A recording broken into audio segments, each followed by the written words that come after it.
I want to talk about the first thing, and this applies to everybody all over the country right now.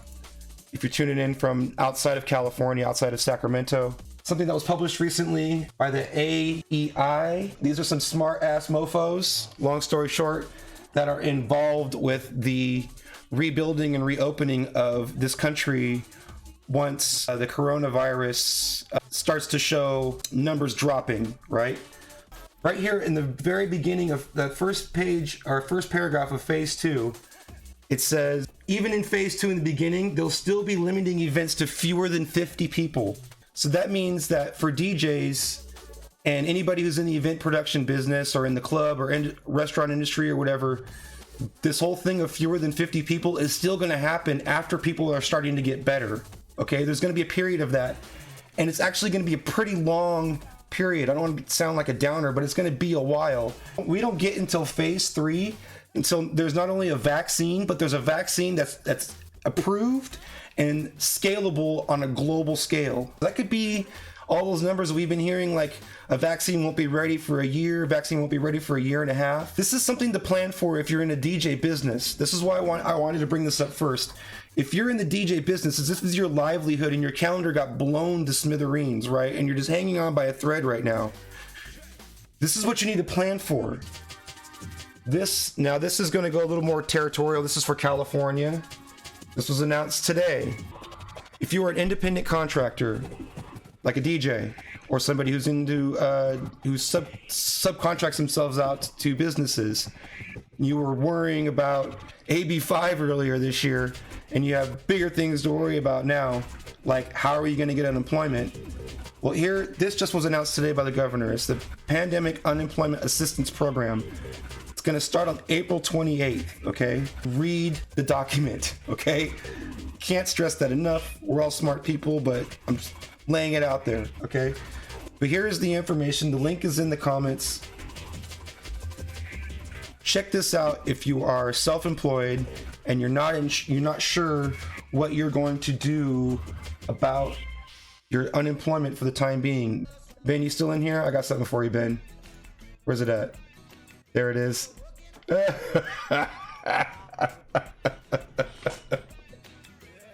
Next thing I want to talk about is a couple of things that DJs can do that are a little bit different from some of the tutorials that are out there because they're centered around gamers. If we're not so concerned about the video portion of our streams, we can actually reduce the workload on our computers enough to safely kind of stream on the same machine that we're using for our DJ software. Now, if you're trying to get crazy, like I'm looking at a bunch of Marvel characters and a chat rolling and a bunch of blinky shit and emotes flying across the screen. Like if you're trying to do all that, you're going to need a separate streaming PC for that. There's actually a few settings that we can use that are different than some of the tutorials you might have seen online. Okay.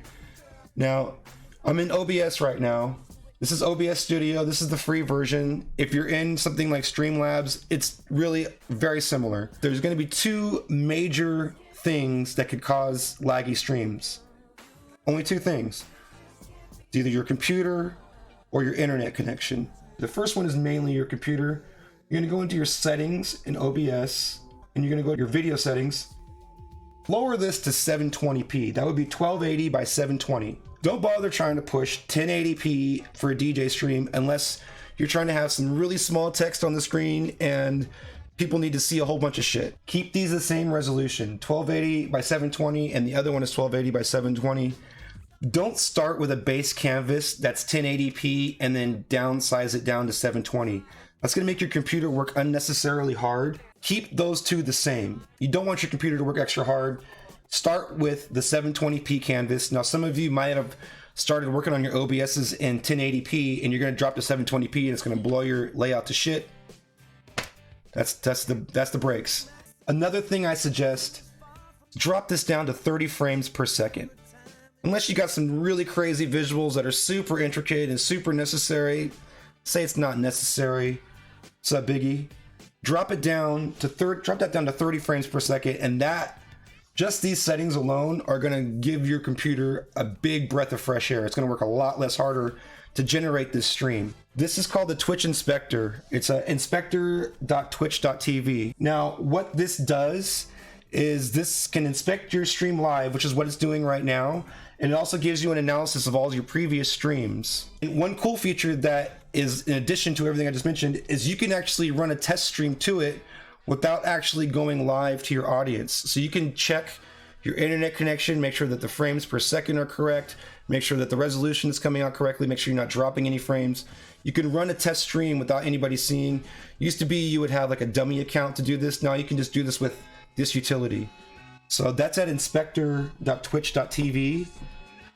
Good stuff right here. I'll give you an example of a previous stream. Right now, by the way, we're looking good. We're stable at 34.1. This is an example of a bad stream. What's up, DJ Bart 3K? You're dope. Appreciate the follow. You can see here that it's telling me that my video settings were off. I did this on purpose. Actually, I didn't do this on purpose. I did this on accident, but this happened during one of my live streams, which was really embarrassing. I was outputting at 60 frames per second and my computer choked. So Rekordbox's big new software has some people super pissed and some people excited. I don't know what I am yet, but what I did want to talk about is this statement that they have on their website. This is the ballsiest statement that you can make, and I'm actually kind of laughing. Technically, yes, this statement is true, compatible with all Pioneer DJ hardware, and they flat out have like hardware on here that is compatible, but with a catch. If you are a owner of Rekordbox DJ 5 and you have the license outright, in other words, you're not paying a subscription, that license is not valid with Rekordbox 6. That is the bottom line that is pissing people off. That license is no longer valid. There's a catch. If you own some of their hardware, it's called hardware unlockable devices. That includes the DJM V10, the DDJ 1000, 800, 400, and 200. I'm going to give you this link, by the way, in the chat. The DDJ RZX, RZ, RX, RR, RB, and the WeGo. The DDJ XP1, XP2, XDJ XZ, blah, blah, blah, Elemental P, and the interface 2, which is kind of tight. If you plug that device into your computer, you have Rekordbox 6 license. You have it.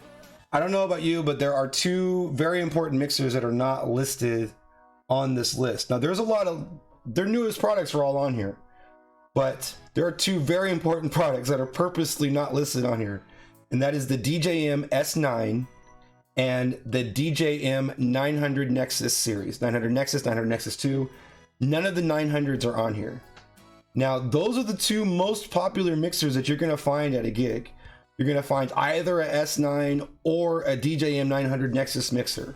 So effectively, what this means is if you want to use Rekordbox DJ 6 in performance mode, you need to pay the subscription, because there's no purchasing a license anymore. Your license for 5 is not valid anymore.